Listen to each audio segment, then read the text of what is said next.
I am Shelley Michaelson. I am voting yes on November 7th for a smarter charter. I was on the 19th Charter Revision Commission. I chaired the Finance Committee. The application for the commission started with everyone submitting a resume. They were looking for people who had had some government involvement and were interested in Stamford city government before. So that was something they were looking for.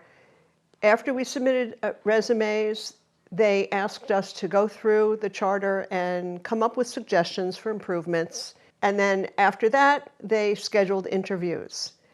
60 people applied. I'm not sure how many people got interviewed, and in the end, 15 people were selected by the Board of Representatives, and we began our work over an 18-month period. The people who were on the commission were from all over Stamford, every neighborhood.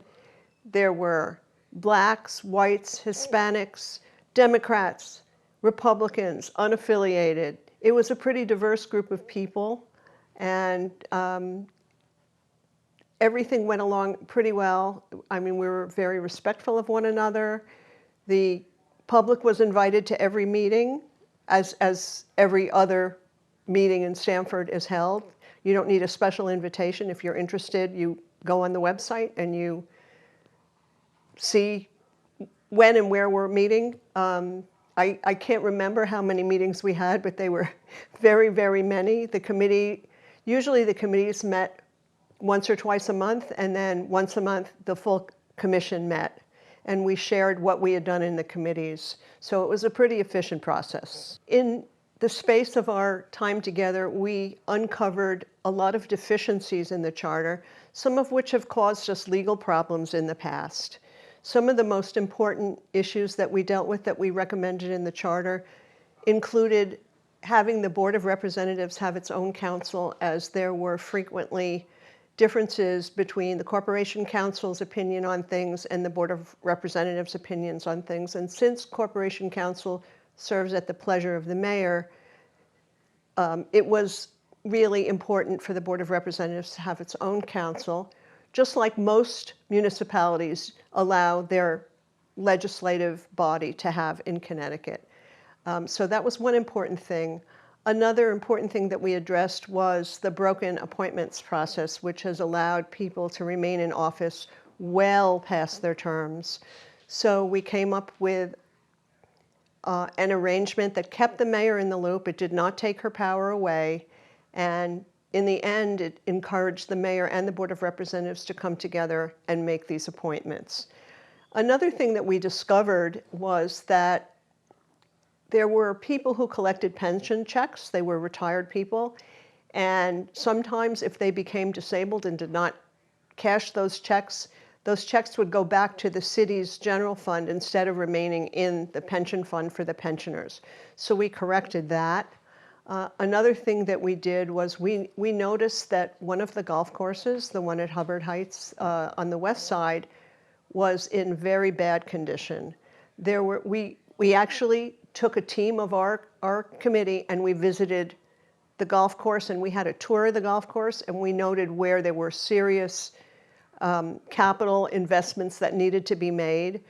And we worked out an arrangement where the other golf course that had a driving range, the other golf course was an authority, so they could issue debt. This golf course could not do that. It was a commission.